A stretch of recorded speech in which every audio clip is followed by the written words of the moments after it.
Hi Voice, we are starting a new book this week. We are starting The Butterfly Lion, and it's another Michael Morpurgo book. It is one of my absolute favourites, so I really hope you enjoy it. I'm going to read you 2 chapters today. So the first chapter, Chilblains and Semolina Pudding. Butterflies live only short lives. They flower and flutter for just a few glorious weeks and then they die. To see them, you have to be in the right place at the right time. And that's how it was when I saw the butterfly lion. I happened to be in just the right place at just the right time. I didn't dream him. I didn't dream any of it. I saw him, blue and shimmering in the sun, one afternoon in June when I was young. A long time ago. But I don't forget. I mustn't forget. I promised them I wouldn't. I was 10 and away at boarding school in deepest Wiltshire. I was far from home and I didn't want to be. It was a diet of Latin and stew and rugby and detentions and cross-country runs and chilblains and marks and squeaky beds and semolina pudding. And then there was Basher Beaumont, who terrorised and tormented me so that I lived every waking moment of my life in dread of him. I'd often thought of running away, but only once ever plucked up the courage to do it. I was homesick after a letter from my mother. Basher Beaumont had cornered me in the boot room and smeared black shoe polish in my hair. I'd done badly in a spelling test and Mr. Carter had stood me in the corner with a book on my head all through the lesson. His favourite torture. I was more miserable than I'd ever been before. I picked at the plaster in the wall and determined there and then that I would run away. I took off the next Sunday afternoon. With any luck, I wouldn't be missed till supper, and by the time I'd be home and free. I'd climb the fence at the bottom of the school park behind the trees where I couldn't be seen. Then I ran for it. I ran as if bloodhounds were after me, not stopping till I was through Innocence Breach and out onto the road beyond. I had my escape all planned. I would walk to the station, it was only 5 miles or so, and catch the train to London. Then I'd take the underground home. I'd just walk in and tell them that I was never, ever going back. There wasn't much traffic, but all the same I turned up the collar of my raincoat so that no one could catch the glimpse of my uniform. It was beginning to rain now, those heavy, hard drops that mean there's more of the same on the way. I crossed the road and ran along the wide grass verge under the shelter of the trees. Beyond the grass verge was a high brick wall, much of it covered in ivy. It stretched away into the distance, continuous as far as the eye could see, except for a massive arched gateway at the bend of the road. A great stone lion bestrode the gateway. As I came closer, I could see he was roaring in the rain, his lip curled, his teeth bared. I stopped and stared up at him for a moment. That was when I heard a car slowing down behind me. I did not think twice. I pushed open the iron gate, darted through and flattened myself behind the stone pillar. I watched the car until it disappeared round the bend. To be caught would mean a caning, 4 strokes, maybe 6, across the back of the knees. Worse, I'd have to go back to school, back to detentions, back to Basher Beaumont. To go along the road was dangerous, too dangerous.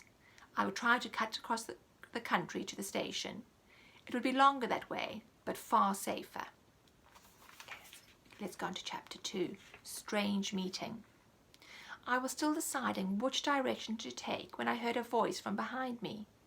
"Who are you? What do you want?" I turned.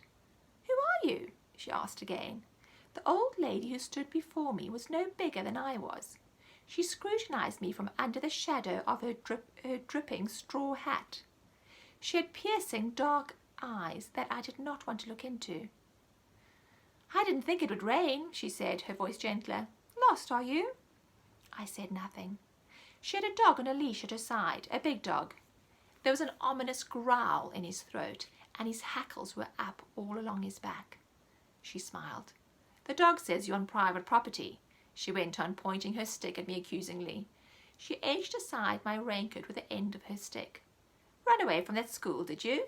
Well, if it's anything like it used to be, I can't say I blame you. But we can't just stand here in the rain, can we? You'd better come inside. We'll give him some tea, shall we, Jack? Don't you worry about Jack. He's all bark and no bite. Looking at Jack, I found that hard to believe. I don't know why, but I never for one moment thought of running off. I often wondered later why I went with her so readily. I think it was because she expected me to, willed me to somehow. I followed the old lady and her dog up to the house, which was huge as my school. It looked as if it had grown out of the ground. There was hardly a brick or a stone or a tile to be seen. The entire building was smothered in red creeper, and there was a dozen ivy-clad chimneys sprouting skywards from the roof. We sat down close to the stove in a vast vaulted kitchen. "The kitchen's always the warmest place," she said, opening the oven door. "We'll have you dry in no time. Scones?" she went on, bending down with some difficulty and reaching inside. "I always have scones on a Sunday. And tea to wash it down. All right for you?" She went on chatting away as she busied herself with the kettle and the teapot. The dog eyed me all the while from his basket, unblinking. "I was just thinking," she said, "you'll be the first young man I've had inside this house since Bertie." She was silent for a while. The smell of the scones wafted through the kitchen. I ate 3 before I even touched my tea. They were sweet and crumbly and succulent with melting butter. She talked on merrily again, to me, to the dog, I wasn't sure which. I wasn't really listening. I was looking out of the window behind her. The sun was bursting through the clouds and lighting the hillside. A perfect rainbow arched through the sky. But miraculous though it wasn't the rainbow that fascinated me. Somehow the clouds were casting a strange shadow over the hillside, a shadow the shape of a lion, roaring like the one in the archway. "Sun's come out," said the old lady, offering me another scone. I took it eagerly. "Always does, you know. It may be difficult to remember sometimes, but there's always sun behind the clouds, and the clouds do go away in the end, honestly." She watched me eat, a smile on her face that warmed me to the bone. "Don't think I want you to go, because I don't. Nice to see a boy eat so well. Nice to have the company. But all the same, I'd better get you back to the school after you've had your tea, hadn't I? You'll only be in trouble otherwise. Mustn't run off, you know. You've got to stick it out, see things through. Do what's got to be done, no matter what." She was looking out of the window as she spoke. My Bertie taught me that, bless him. Or maybe I taught him. I can't remember now. And she went on talking and talking, but my mind was elsewhere again. The lion on the hillside was still there, but now he was blue and shimmering in the sunlight. It was as if he were breathing, as if he were alive. It wasn't a shadow any more. No shadow is blue. "No, you're not seeing things," the old lady whispered. "It's not magic. He's real enough. He's our lion, Bertie's and mine. He's our butterfly lion." "What do you mean?" I asked. She looked at me long and hard. "I'll tell you if you like," she said. "Would you like to know? Would you really like to know?" I nodded. "We'll have another scone first and another cup of tea. Then I'll take you to Africa, where our lion came from, where my Bertie came from too. Bit of a story, I can tell you. You ever been to Africa?" "No," I replied. "Well, you're going," she said. "We're both going." Suddenly I wasn't hungry anymore. All I wanted now was to hear her story.